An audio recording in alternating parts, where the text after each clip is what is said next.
What's up, YouTube? Zero here, and today I have the boss battle against the Dualliste in Expedition 33. This is the boss battle against the Dualliste in the Forgotten Battlefield, and in this video, I'm going to show you the battle. I'm going to give you some tips and tricks onto how to defeat the Dualliste. I'm going to talk about the Dualliste attacks, what you can do to better prepare yourself and your party to take down the Dualliste. Now, before I get into it, I do want to say if you do enjoy this video, feel free to give it a thumbs up and hit that subscribe button for more Expedition 33 content. I do a bunch of other RPGs and video games. Definitely check those out as well. Without further ado, let's talk about this boss battle against the Dualliste in Expedition 33. Now, the Dualliste is a really cool boss, a really cool enemy. One of the reasons being is there have been players who have done a lot of research. You can see all of these bodies piled up. So you know already that the Dualliste is a prolific killer. What you may not know or may not recognize, but some players have done their research, is that the Dualliste cape is actually made of Expedition's flags that the Dualliste has defeated. So he wears it as a badge of honor. He defeats a lot of different expeditions. So to start right off the bat, you can see the Dualliste plunges its sword into the ground and fire comes up. So as soon as the sword is plunged into the ground, you want to parry or dodge to avoid the attack. Something to note before you come into battle is that you do want Verso as a part of your party.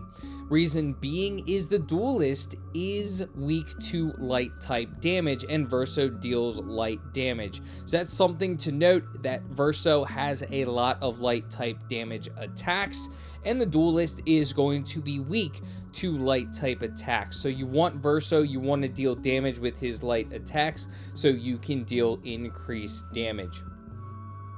The Dualliste is resistant to both dark and fire type attacks.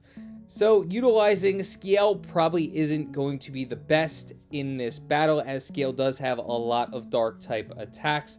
I prefer Lune in her place because Lune does have a lot of healing as well. So if you do mess up throughout the battle, a little bit anyway, you can at least heal that damage. On top of that, you want to be healed up before the end of battle, which I will talk about a little bit later as to why you want to be healed up before the end of battle. But let's talk more about the Dualliste attacks and how you can avoid them. So the Dualliste does have a lot of different attacks, and there are two phases to this battle. There's the first phase, you think you won, but you haven't. The Dualliste pulls out a second sword, and there's a second phase. Let's talk about these attacks though, as he does have a decent amount of attacks. So there's one attack, his sweeping combo, says the Dualliste performs a sweeping combo. So there are a lot of hits in his sweeping combo. There's the first, the second, which you have to actually jump over, then a third and a fourth. So you want to dodge the first swipe, jump over the second, and then either dodge or counter the second two swipes. The next one you're going to want to do is his slash combo. His Dualliste performs a combo, another attack, but this one's really slow. He attacks the first time, second sword swipe, third, fourth, and fifth sword attack. So he has 5 attacks on his Dualliste performs a combo.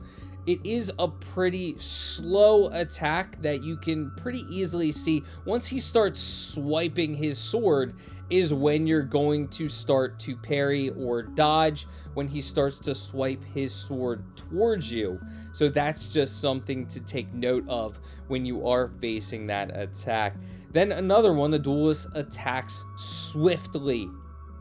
He's going to attack pretty quickly with 2 strikes, then he's going to jump up and hit a third time. That's going to be a little bit slower to try and throw off your timing. However, again, once he swings his swords towards your character, that's when you're going to want to start parrying or dodging. And the game does give those audio cues as to when you should be trying to dodge or parry the attack.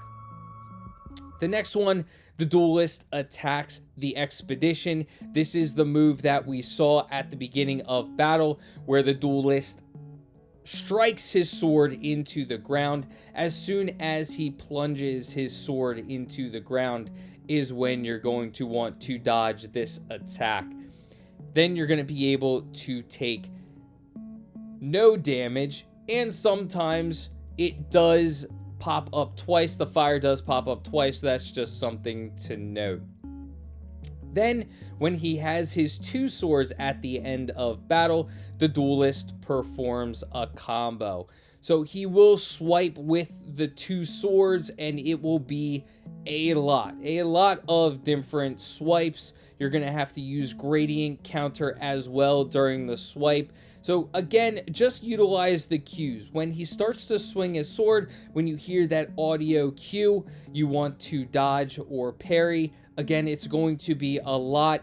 Once he jumps up into the air, that's probably where your timing is going to be thrown off the most. I know it is for me, but when he jumps up into the air, that's when you're going to have to be ready for that gradient, which is going to be the different, it's going to be R2 on the PlayStation controller. So that's just something you're going to be aware of. When he jumps up into the air, you're going to want to do that gradient counter. Then also the Dualliste attacks swiftly with his two swords. Again, this is another one you're going to have to jump up and dodge. Now, something that really threw me off is the Stormblood.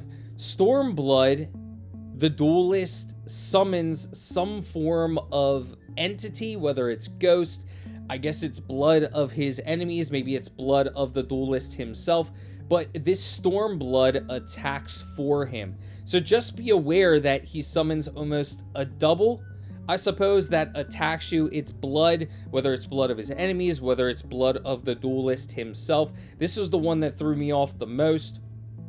But when he does start to come at you, be aware. That's when you're going to want to dodge. It's going to attack you in different directions. It's going to attack you from one side, a second side, and then from the top or front. So when he starts to come at you, that's when you want to dodge or parry. So that's just something to note. Again, he's going to summon some form of Stormblood, whether it's his blood, enemy's blood, what have you. At the end of the battle, when the Dualliste is almost dead, he's going to invert your status. So what this does is your characters can't be healed. And this is why I say bring Lune in the battle and heal up before you get to this point. So you're pretty much at max health with all of your characters prior to being unable to heal. Once you are inverted, not being able to heal, you are in a state where you could be a little bit vulnerable, especially if you're at lower health. So just be aware that prior to getting towards the end of battle, you do want to make sure that you are healed up, which is why I like Lune, who's ready to heal up the squad prior to getting towards that end of battle. But once you're inverted and you try to heal, it'll actually do damage. Regardless of the healing, whether it's healing over time or straight healing, it will do damage instead. So that's just something to note. You can't heal once you are inverted. However, you actually do more damage when you're inverted. So you can say thank you to the Dualliste as he allowed you more damage. But I hope you all enjoyed this video. Again, definitely hit that thumbs up button and subscribe to the channel for more Expedition 33 content. And until next time, peace.